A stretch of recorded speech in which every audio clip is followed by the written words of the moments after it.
Good evening. Welcome to this Q&A. This is the BIFA Insider series with special thanks to Creative Skillset, BFI Player and Studio Canal. I hope you all enjoyed 71, and I'm very, very pleased to introduce the editor of the film, Chris Wyatt. Thank you.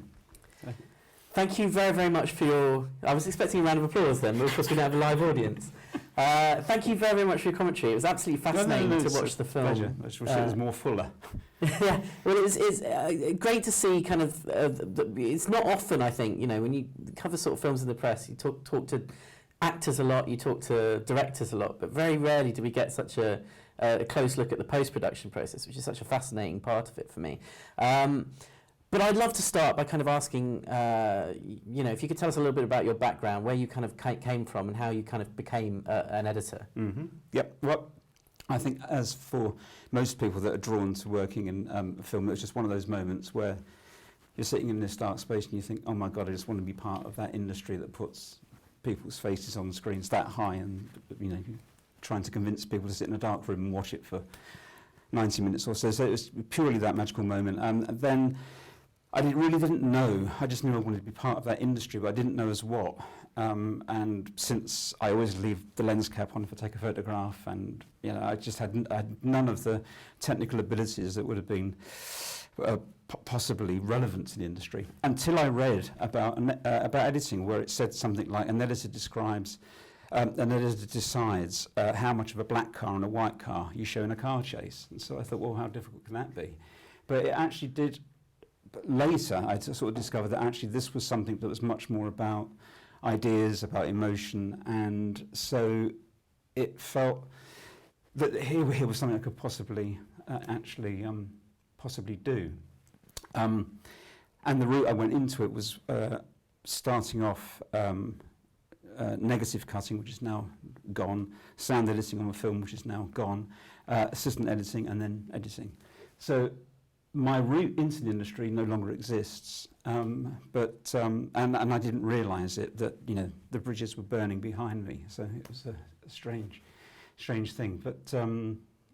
But that's how. And well, I mean, since you mentioned that kind of path no longer existing, I wonder if I can just briefly talk to you about what the kind of switch to digital has meant for film. Because during the commentary, you were you mentioned digital in a positive light that I don't think it often gets referred to in. You know, you referenced the Alexa, which can shoot in low light incredibly well, and the ability to sort of converge those post-production processes. There's also, I would imagine, great opportunities for kind of getting into film through digital, through YouTube, through, yes. You know, just sort of working at home, and the tools that are so much more accessible than they used to be. Do you think there's a balance? Do you think there's kind of... Well, I certainly think that the digital age has liberated anybody wanting to get into the industry. I mean, I think that it's now, in theory, much easier to make a film. You can pick up a camera, you can get some people together, you can go and shoot something, you can edit it together, do the sound mix, all the rest of it. It's much easier. That still doesn't, however, though, I still think that it doesn't necessarily mean that the talent is going to come through that way. And I still think there's an element of talent that is naturally required in order to make something. But it is great that it's much easier for people to do it. And I think that certainly in terms of editing, I think that the digital revolution has helped, and it has been a liberator. Because I mean, I have had experience of editing on film, which I love. I mean, I think what one does miss that sense of being in this room that's full of these, you know, weird machines and racks of film cans. But, you know, as I maybe said earlier, I still think that the mere fact that when I first put a film dissolve on a piece of film, it was with a wax pencil, and you had to sort of imagine what was going to happen in the transition. But then you can just do that and see it instantly. And so that's, you know, a very simple example of how I think it's helped. But I think also because it's made it, I mean, editing on films was non-destructive, but because you had endless amounts of sellotape, there was a structure, a way in which you worked by starting out here and by shrinking, because you just didn't want, cost a lot of money to make a rush print, so you didn't want to destroy it. But of course, with digital editing, it's non-destructive. You can do as many variations as you want to without affecting anything. And so again, that's liberating. And because of the way in which Yann and I have worked together over the last 10 years, it's actually meant we can work the way that we work because of it. Because it actually means that you can do so much more editing while the shooting is happening. And it's something that he responds to much more as a director.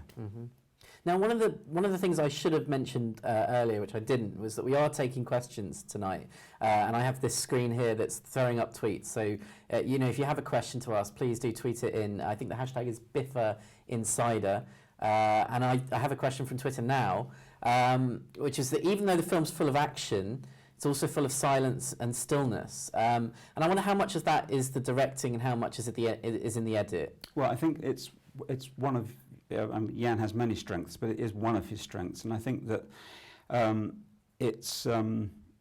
he always includes those moments, and he's always very insistent on them being there, and really does fight for them. And I think that yes, they're in 71, and they're all deserved, and they're all meant to be there, and they all play incredibly well. And I think if you go back and you look at any of his TV stuff, I think that's where it's also astonishing that in some of the stuff that we did on TV, that there are these passages where there's no dialogue, which would usually cause executives to pass out of fear of the fact that nobody's saying anything. So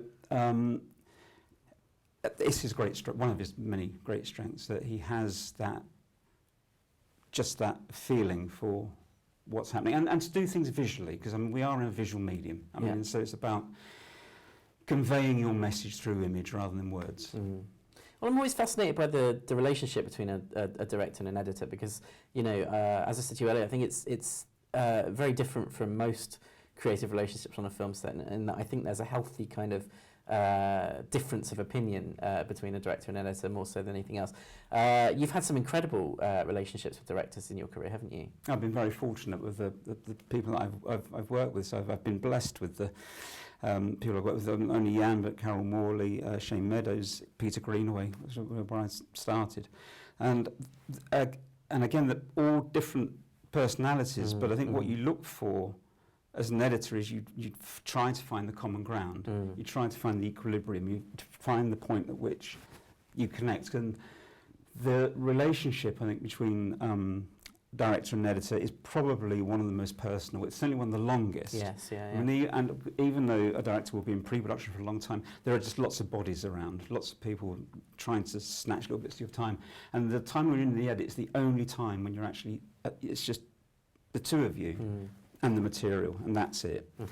And in many ways I've often thought about, because I don't actually have children, so I can barely get myself through the day, but the films, the films themselves become the things you can nurture for, and so they become, in a sense, children. So you're caring for them, you're sort of seeing them through this difficult phase, and then they leave and they go away, and you know they never call, they never write, you don't see them again. But you hope they're having a nice life. So it is an incredibly personal experience, and it is, and you have to get that. You have to get to that point where you do trust each other so much, because you do have to say quite brutal things at times. You do have to make sort of quite huge decisions. And yeah, sometimes it can be removing a character. It can be putting scenes that never were supposed to be together. And so you do things which are completely, you know, they might think, oh my God, no, but you have to do it. And so it's about faith and trust. Do you ever run the risk of those blow-ups kind of, you know, resulting in fallings out? I mean, is that something that can happen? Yeah, inevitably. Yeah. But it's never. But it's not personal in that sense. You have to always think that, you know, that you're doing it for a reason. Yeah. And you know, and as with any collaboration, it becomes a balance. You know, it's sometimes, you know, a director might stand firm and say, no, absolutely, that has to be in. So you think, okay, you know, you try to sort of show it without, you try to show it a different way around.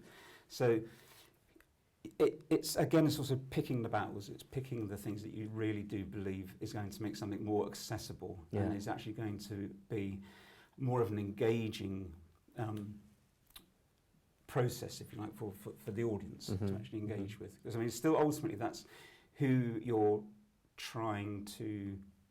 constantly trying to be on the audience. Oh, certainly as an editor, you are the first member of the audience, and you're the one member of the audience that can make a difference.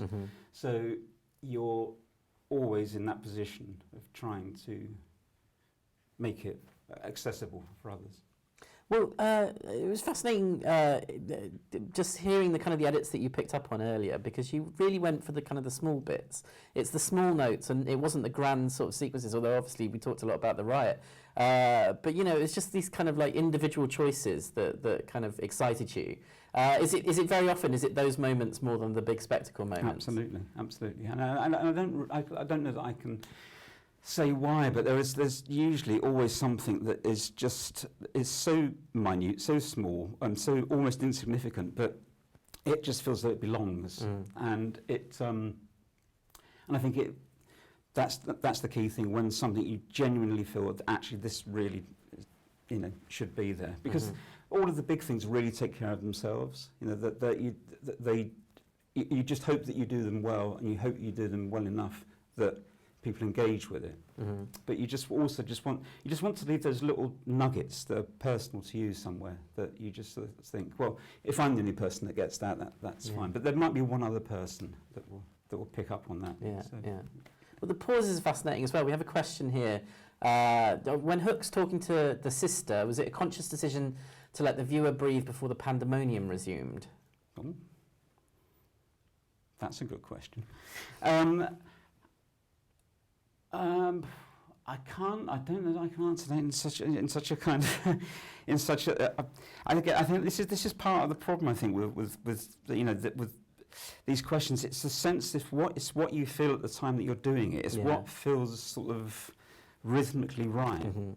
And so I don't know that I can clearly answer that in a yes or no. I can't be. I suppose I'm terrible for ambiguity. I can't, you know, sort of be quite so. Yeah. The conscious is steered, I suppose, by the subconscious, by the feeling of it more than anything. You can borrow that. Yeah, absolutely. You can have that one. But it's you know, there are moments in the film. There's a great moment right after the riot sequence where they're running through the buildings and chasing, in which the music kind of drops out for a moment. It's just a moment, and it's, you know, it's just a little breather. Yeah, absolutely. That entirely was David, and that was what he did with that there, and that was really quite brilliant, because obviously when we had it in there, it was always going up full pelt the whole time, and I just thought it was quite brilliant the way in which he just put that little sort of. So again, you just catch your breath, you just sort of think, oh, and then it carries on. So I think that. Again, with most of these, it wasn't so much about, you know, oh my God, we've just had that big scene, now we need a breather. It was just much more about when the chain of events come along, you don't feel as though you need to rush straight to the point of the action. Because again, we have spoken about this idea of abbreviating certain things, which at times are no more than exposition, but then you can have these other times which are breathing points, but actually carry some emotional weight, I suppose. And I think that, if that makes any sense. Absolutely. Well, it was, again, another interesting factor was just kind of watching the film for the editing, because I think it's the first time it's ever occurred to me that the explosion in the pub kind of happens in a single shot. And I'd love to ask about that moment, and then what immediately follows, how it kind of changes the film, how it kind of changes the mood of the film, and how that was in the edit. Yeah. Well, again, it was one of Yann's treasured moments. I mean, he was always talking about that particular explosion and the aftermath of that, long before it was ever, I think even before there was finance in place. I think it was just a script. It was a scene that he just had in his head for right at the very beginning. And went to great painstaking length to make it happen and to make it work that way, and pulled it off with the quite brilliant combination of, you know, live action shooting and visual effects, and it's seamless, and it's really and it is really one of those moments, and the way it happens is because it's so instant, and it just does knock you right back out of your seat, and I think what it does, it gives us that transitional moment for the character where he then goes somewhere quite different at that point, because you're hearing it all internally from inside his head, because he just can't hear the real world anymore. And then goes on this sort of wandering through the streets of Belfast and getting hopelessly lost and finding himself on the wrong side of the Falls Road. Mm. No, we mentioned earlier that you kind of collaborated with people like Shane and Karen Morley multiple times, and the importance of those relationships. But I wonder, as an editor, like at what point are you often brought into the process? Is there kind of an ideal time to be on board? Again, it varies. I mean, I think with Yann, because of the way that we work, it's very important that I'm there right from the beginning and on set, and well, not so much on set, but being close to set. I actually don't like being on set, right. but being there during the shoot is important because of the way we work. I think actually with both Shane and with Shane, I came onto Dead Man's Shoes and then did all of This Is England. Mm-hmm. It's both are interesting. It's very interesting to sort of have the situation where you're asked to come onto a film and then you've already got everything in front of you, so you can actually choose just to work your way through it from the start. But I still personally prefer that way in which you get material daily, so you feel the way in which it's growing, and how for weeks on end you just have these random bits that don't belong together. And then you start getting the bits that join them all up, and then that's exciting. You think, oh, that's really sort of now starting to sort of grow and take shape. So my preference would be to be there from the beginning, but I think it's also interesting to come to something that has already been shot, so you've got everything in front of you. Again, another thing that's wonderful about editing, it's always a mixed bag. There are no hard and fast rules. You can't say it's always going to be this way. Yeah. And that's what I love about it. It changes from project to project. Mm. Well, and you've said that you don't like working off the script in the edit. You know, that process for you is as much about discovery as any other process. Absolutely, yeah. Because again, the script obviously it's the foundation, it's the cornerstone of what you're working with, and of course you have to engage with it, you have to like it, you have to see what challenges there are for both you, the filmmaker, the audience. Mm-hmm. What I tend to do is when I have a script, I speed read it, and I just try to get an overall feeling of it. And then maybe a week or two before shooting, I'll read it a little slower. Right. But then I'd never touch it, because you have to engage with the material, you have to go on that journey and feel your way through it. Because again, editing is so much about feeling things. I just don't think you can clearly write down a chart of this is what you do. Yeah.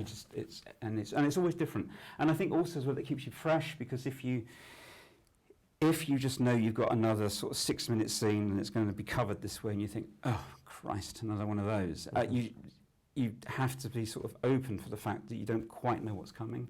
Because some days I don't even know what scenes have been turning up. And so that's just interesting. So you just think, oh, where does this fit into the general scheme of things? Yeah. So it's trying to make those little incidents have some meaning, and then when you finally do get to sort of join them all together, you feel the flow.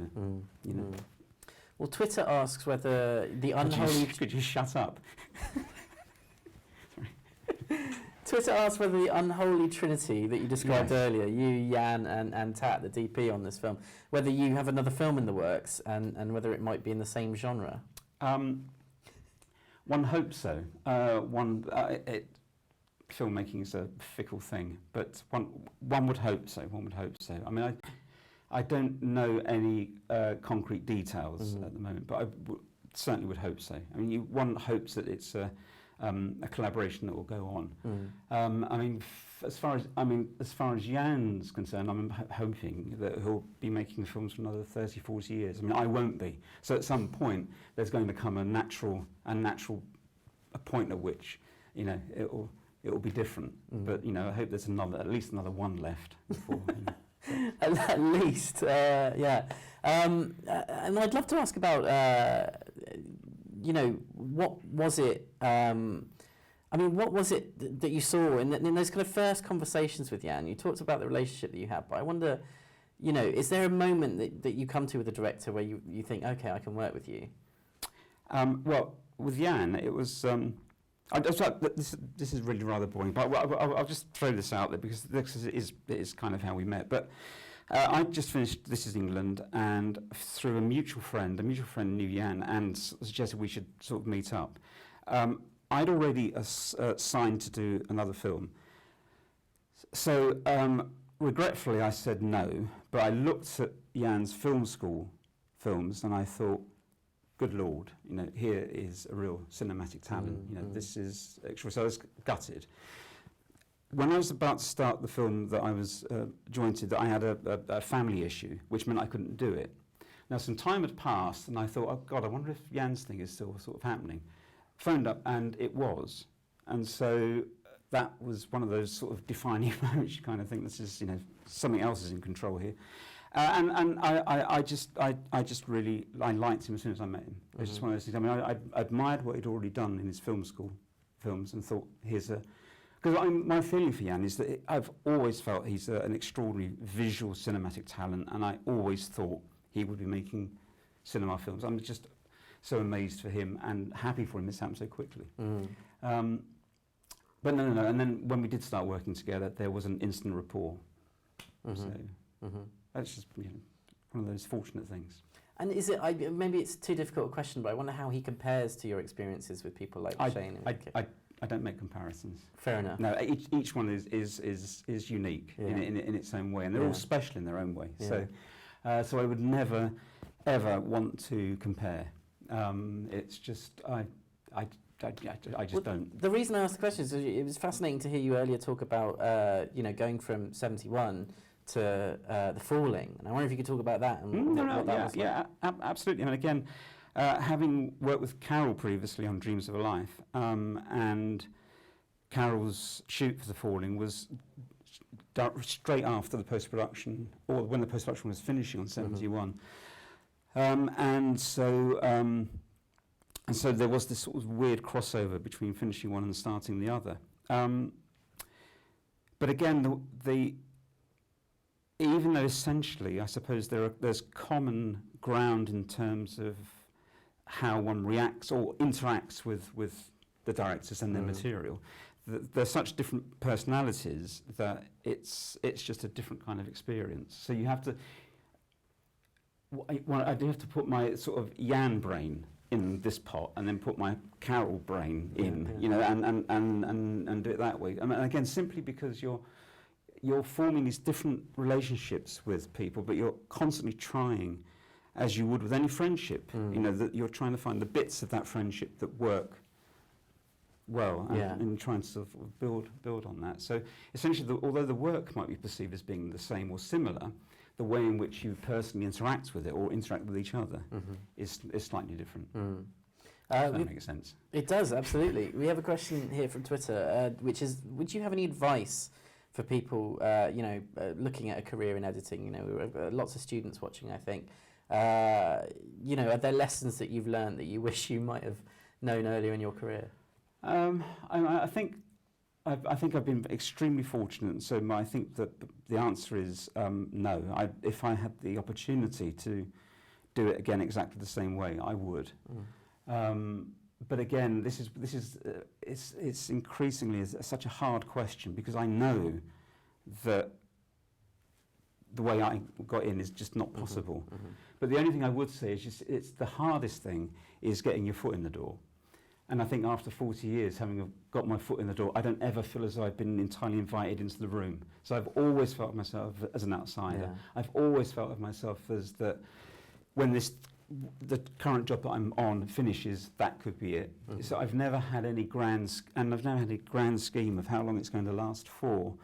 I just think you just have to keep pushing for it. And if you really think it is what you want to do, you just have to try to get into cutting rooms, try to forge relationships with, Yann's an example. Try to align yourself with somebody that you think is an interesting upcoming talent that you can work with. And just be prepared to do whatever you can to actually get real hands-on experience, because that's what counts. And there's nobody can write down how to do it.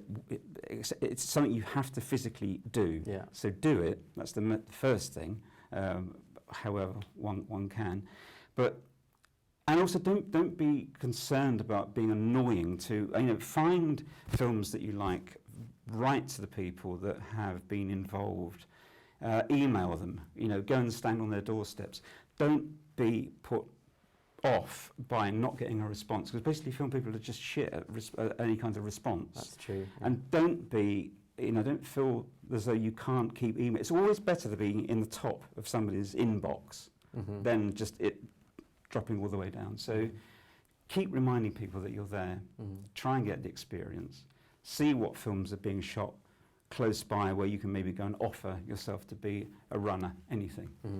Just getting that first little, chink in the door. Well, and the advice that writers always get is just keep writing. Is that true of editing as well? Is that a skill that can develop? I would say so now. I didn't edit for. I didn't actually make a edit for, I don't know, 15 years or something after having started. So the other thing I'd also say is don't be in a rush, because it's if there is something within film that you would be happy doing, stick with that and become good at that.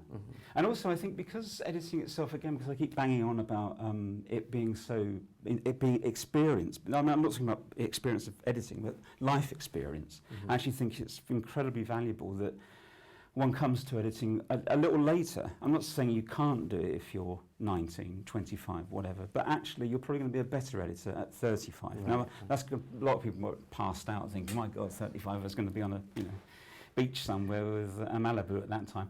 But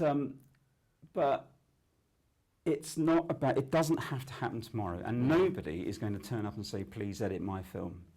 So there's a sense that you have to make it happen, and you have to sort of try and get those opportunities. But I think that certainly experience of understanding what the structure of a film, what constitutes a sequence, all of that, anybody can now download whatever they fancy from somewhere and have a crack at it. Yeah.